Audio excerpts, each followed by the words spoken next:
Kenyan administration has had with the U.S. Only a few months ago, President William Ruto was hosted for an official state visit at the White House. And we've seen the kind of cordial relationships between the president and even the ambassador to Kenya from the U.S., Meg Whitman. This could change if, according to Bwana Hash's prediction, Trump takes over. Do you think that it would really mean a lot for Kenyans if Trump takes over? Would it mean a whole lot of difference for us? Thank you, Adimuri. Allow me to salute the viewers wherever they are watching us from. And coming to the American election down and expectation from our end, let me say that as much as American politics matters, I want to concur with my panelists that American, in terms of economic stability, they are much ahead of anybody else, controlling about $28 trillion dollars economy against China's 18 trillion dollars economy, GDP. But the biggest battle here is that I was listening to both Harris and Trump when they were busy in their campaign.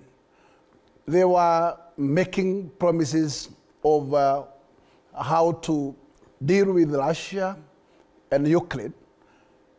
But when you come to areas like Palestine and Israel, both of them were concurring that they are in support for Israel.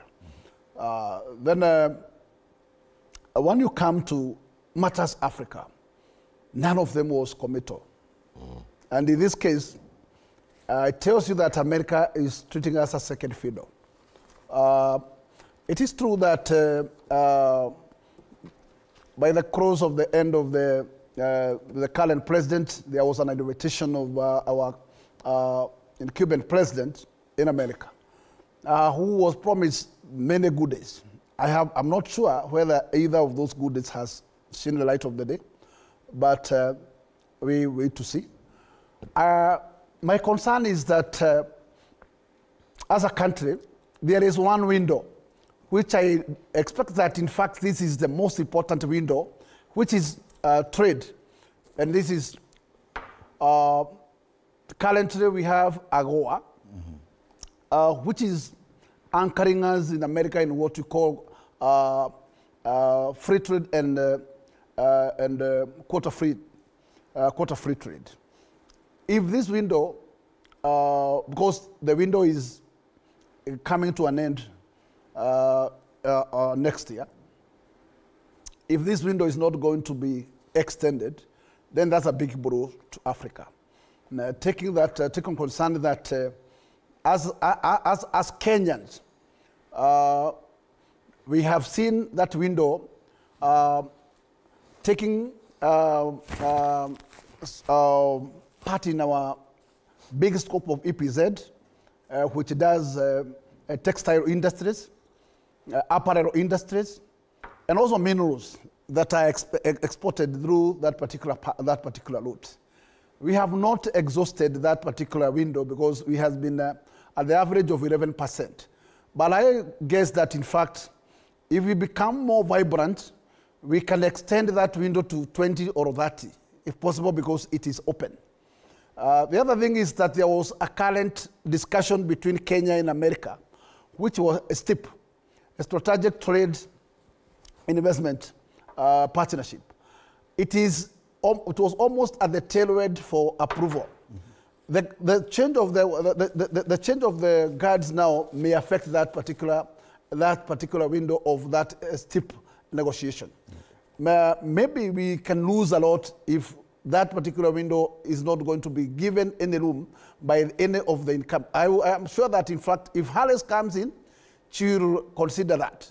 But I am not sure whether Trump will consider that. Okay.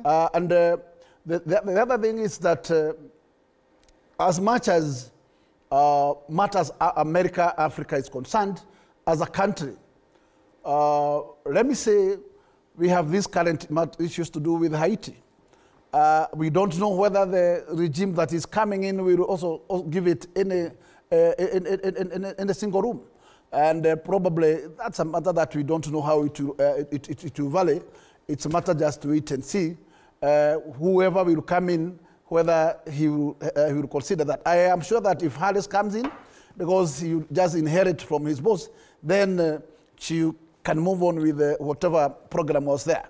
But in case Trump comes in, he may drastically decide to overturn this kind of programs. So it is 50-50. Yes. I don't know how it will vary, and we let us expect that, in fact, because here today the ball is with Americans to decide. And as much as we expect the results, the game is too tight. The election seems to be neck and neck. Yes. Either way. But we hope that, in fact, if Harris could win, maybe our concerns could be given a room. Yet the pundits argue